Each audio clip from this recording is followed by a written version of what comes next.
Hi, I'm Justin from Warren, and we are going to continue our rifle build series for SHOT Show. We're going to start with this vintage modern rifle. We got some parts back from Cerakote, and luckily for us, Cerakote is in our same home state of Oregon, so we got some parts down to them, and they got them turned around super quick and matched a color to a picture, which is awesome, so big thanks to them. A couple we didn't really mention in the first video why we were getting the receiver Cerakoted and some of the small parts. There's two reasons. The first reason being we just wanted it a gray color instead of a black anodized. But the second reason is that we had to go with mismatching brands for the receivers.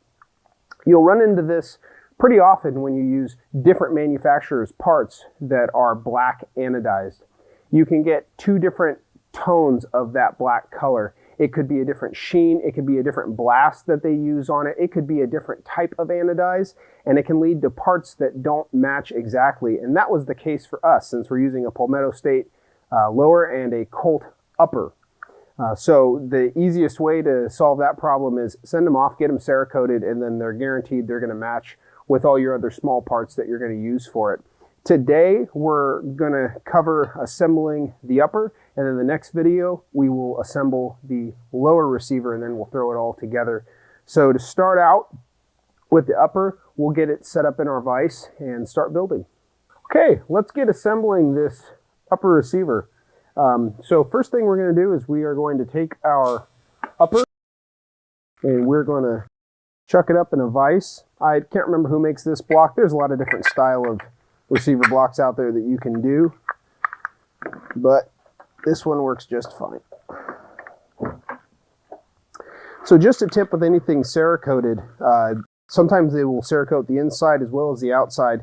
In this case, because it increases the thickness slightly, it'll make it very tight on the barrel extension.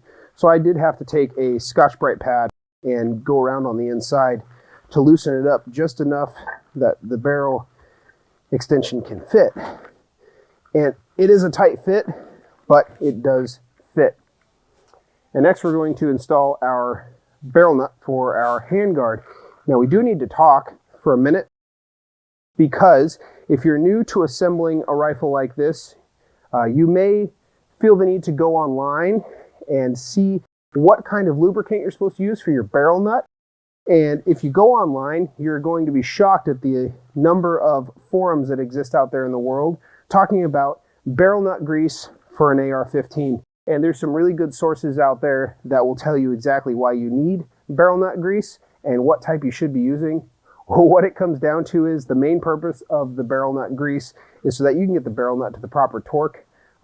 You don't need to think about galvanic corrosion and everything else.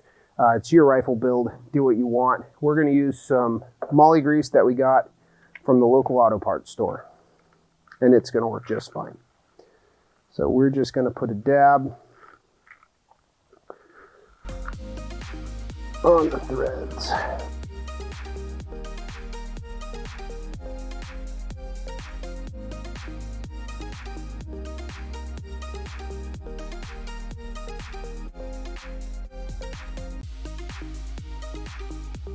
Now for this build with this style of barrel nut, there's a lot of different style barrel nuts out there. Most commonly you're going to find mil-spec barrel nuts, which are steel, and they have a bunch of little half circle cutouts all the way around. In this case, it's a bit of a different design. This one uses a series of shims, so when you torque the barrel nut to spec, these holes on the side have to line up with the holes in your handguard to be able to attach it. And it can be a bit of a process putting the shims on and getting it just right. But you have a pretty wide torque range when it comes to torquing an AR-15 barrel nut. So first we're just going to give it a try without any shims and see what it looks like as we're lining up. It'll take a few times before we get it right, most likely. And just to start, I'm setting my torque wrench for 30 foot-pounds.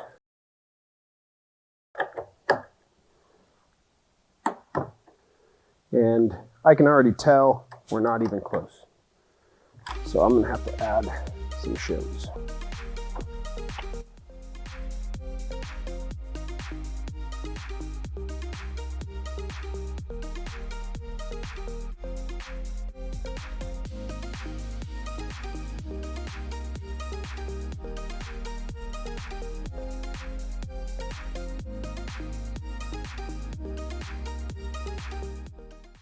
And right now though, all I'm checking for, based on, because we're not trying to align our gas tube through there, I'm just checking for alignment of these screw holes because they have to be perfect. And so I'm going to get it to 30, and if it looks like with just a little bit more it can be a perfect spot, that's the torque that we'll go to. This might be this might be just right. So now that I'm pretty sure we found the right number of shims that this is all going to align when we torque everything to the final torque,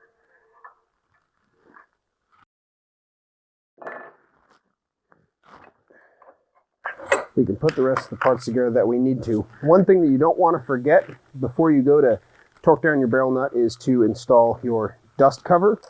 But also when we torque that barrel nut on, you're going to have to align the port for the gas tube with the port that is in the barrel nut. This is a handy little tool. There's a bunch of different ones out there in the world, but this one is built into this faux bolt carrier group that will go inside, and then it will align everything with this rod as you torque it down, which makes it nice and easy. But we're going to throw on the dust cover first.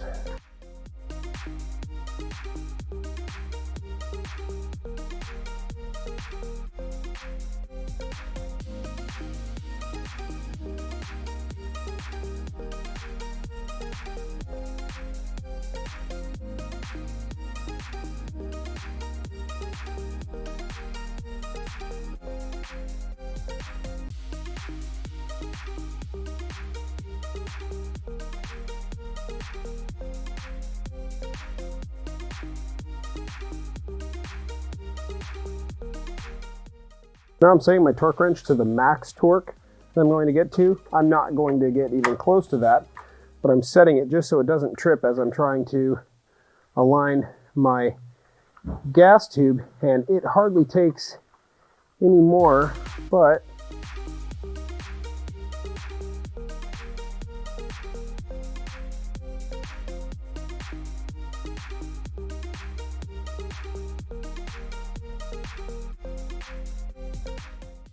now we're going to install our handguard, which just slides over the top and keys in. I'm not going to install the screws quite yet because of how this clamp sits.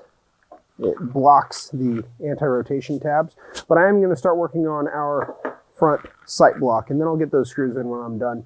The front sight block again is an adjustable gas block from JP.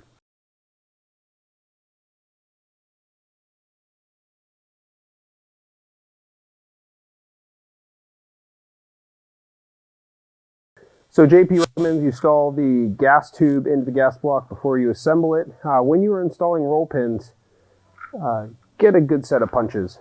They make a world of difference.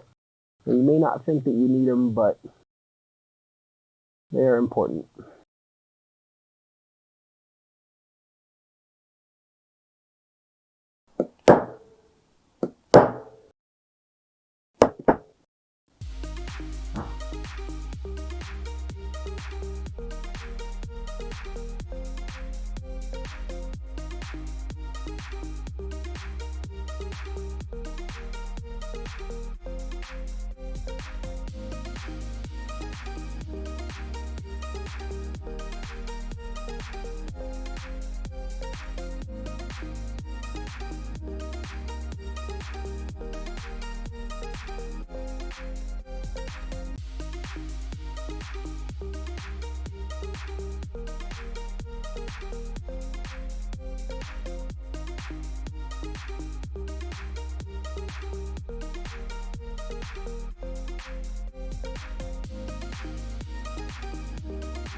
And let's put on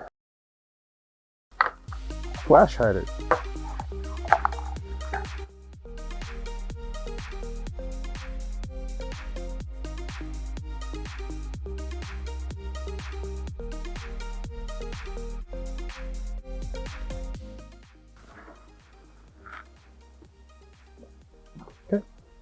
So one of the last things that we're going to do for this upper receiver is we are going to install the teardrop style forward assist. It is important when you get certain parts like this to give them a good test fit as you receive the parts in. The first receiver that we got, it was by none of the manufacturers that were using parts for this build, but the first upper receiver that we had, the hole was actually in the wrong location, so it did not fit the forward assist, and we had to send that back and go with a different upper receiver. So always check, throw a punch in there and make sure that it works before you pin it in place. And we're going to use some Liberty synthetic firearms oil before we install this, because once you install it, you can't get it back out unless you pull the pin. We don't want to do that.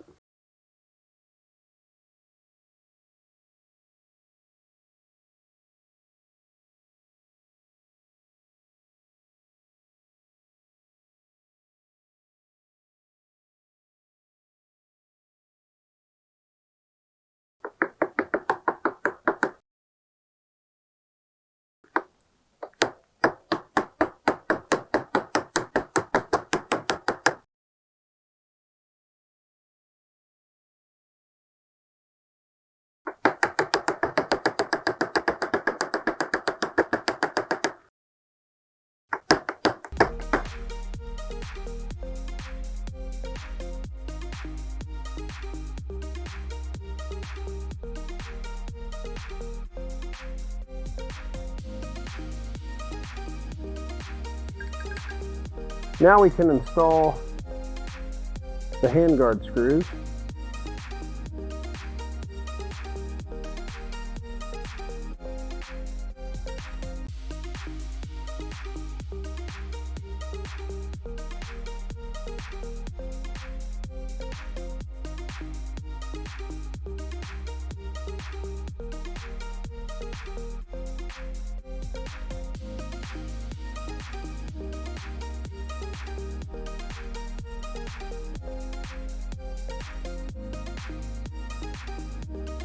Handguard is installed, and then the last thing that we're going to do is insert the bolt carrier group, and we do have to reassemble our charging handle because it gets taken apart when it gets sent for Cerakote.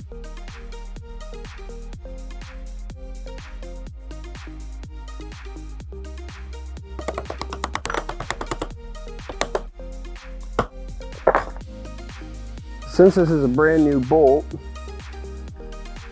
we're just gonna give it a little bit of lube.